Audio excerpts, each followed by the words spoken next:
Good afternoon. Welcome to this week's Family Ministry Moments. Why is there candy in my face? Well, because Trunk or Treat is literally coming up in a few days, and we need candy, but we also need people. I'd love to have your help if you'd like to come by, or find some neighbors to bring to come hang out and get some candy, or coworker friends and kids, and bring people to come hang out with us on Sunday afternoon, 4 to 6. We're giving out lots of candy. If you want to host Trunk, you still can. Or if you want to just come by and help out, you still can. So that's coming up this Sunday.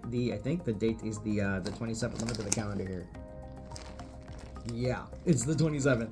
And so we still need candy. I thank you to all the folks who've been donating candy. We really appreciate it. I've been thinking about, we've been doing some things here at the church and we've been loving what we're doing. And, Pastor Tim and I went to this conference, it feels like forever ago, but it was just a week ago. We went to this conference for the Youth Volunteer Corps, and we're starting this new initiative here at church to lead our students and help them lead our community, help the teens and young people in our community do community service work within our community and in their own contexts, teaching them to be leaders who do good, teaching them to lead up others to do good, and to just create spaces where we can help them make the world a better place. And it's so exciting, it's so cool, and it's funny, like when you start to think about those things more and you start to kind of gear your mind to ways you can help others.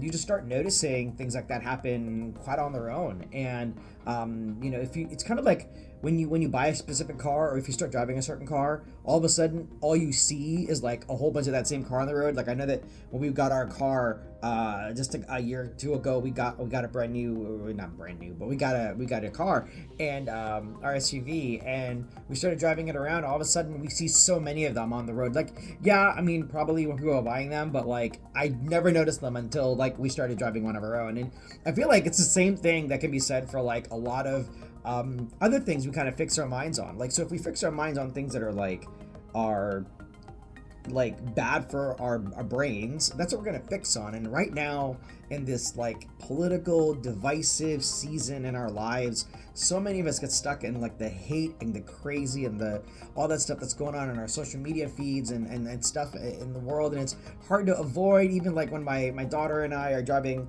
to school in the mornings, we see political signs and she's like, boo, and yeah, I appreciate that. It's like, but even my 9-year-old has realized like this kind of climate is not helpful. And I've mentioned before that I'm coaching my daughter's soccer team, and we've been having a fun season.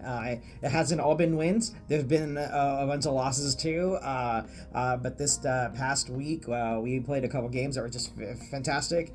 And we even had one of our youth come by and support my kid and her team as they played, and it was just so important to Sophia.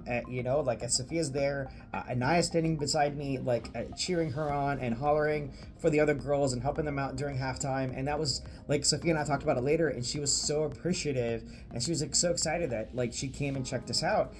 And that one simple act of like community, the act of kindness of just showing up, was such a big deal to my daughter and to myself. It meant so much that someone was willing to take time out of their day and show up and be present for us. And I've always been reminded that when I do that for students, or one of our volunteers, or somebody does that for one of our students, or even like when we show up to our homebound folks, or we show up to somebody's house who can't get to church for a couple weeks for whatever reason, couple months for whatever reason, and we support them and we love on them or bring them a meal, it means so much. And we know that, but just being on the receiving end of that was so meaningful and so great. And I've just been kind of thinking about that since coming. I mean, I try to think about those things a lot, but I get caught up in all the crazy negativity out there. And after coming back from the conference, I've just really been thinking through, how can our students serve well? How can they get connected to our community? What problems can we help solve? And my brain's been fixed on those things. And I'm reading in the scriptures. I'm looking at the Sermon on the Mount. I'm looking at Matthew. I'm just looking at my old Bible, and I see, in the scriptures where Jesus says in Matthew 5, "You have heard that it was said, love your neighbor and hate your enemy. But I tell you, love your enemies and pray for those who persecute you, that you may be sons of your Father in heaven." Like, Jesus, Pastor Tim this past Sunday was talking about the Good Samaritan and how, sometimes help comes from the places we don't expect. And Jesus teaches us to love our enemies. He was asked in the scriptures by a Pharisee, who are we supposed to love? And Jesus says to the guy, well, we're already taught in the Bible, in the scriptures, we're taught to love your Lord your God with all your heart, soul, and mind, and to love our neighbors. And then, he's asked, well, who's our neighbor? And Jesus knew he's kind of being tricked into that. And so he responded in a way that made that person think, wait, hold on. The guy was hurting, and his neighbor, the people who already should love him, didn't help him. But somebody who we would have considered an enemy came and helped him and supported him and took care of him. And that's what Jesus is saying love is like. And I'm not saying that we're supposed to love our enemies like our family, like people that are our best friends. But I'm not saying that's not what he's saying. He's saying to treat others as if you would want to be treated out in the world, to be kind to one another, not to destroy one another, not to bring each other down, but to lift each other up. And that's what Jesus was talking about when he said love your enemy. And I can't help but think in a time that we're living in right now, where it seems like everything in our world is being torn apart by just the divisiveness of society, by so much happening, not just in our country but in our world. But we could definitely benefit from people acting with so much kindness to each other and to themselves. And as I talked about a couple weeks ago, be kind to yourself. Take moments for yourselves, especially in this crazy time. But I'm also encouraging you now, as you do that, be kind to one another and be kind to people who you normally wouldn't be kind to, right? Be mindful of the folks around you. We're living in a stressful time. We're living in a time where everybody is in panic mode, is worried about something, and let's be mindful of that, of one another as we're out there. Let's show up for one another. Let's go to each other's sporting events and games and plays and dramas. Let's go to each other's birthdays and parties.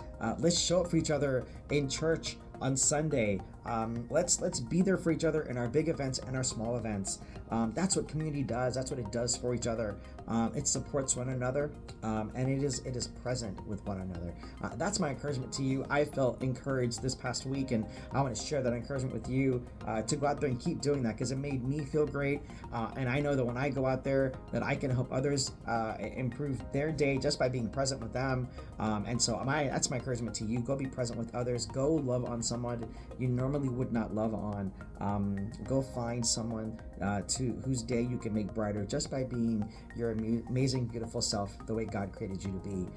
So I hope to be able to see you this Sunday for church, either at 9, 11, 15 service. We've already got 10 o'clock Sunday school hour with all of our students and for adults. And then at 4 o'clock, we've got trunk or treat. We're giving out candy. Come hang out with us. Come get some candy. Hope to see y'all out there in your crazy costumes and just to have fun and have a good time together. So this is Manu. I hope to see you this Sunday.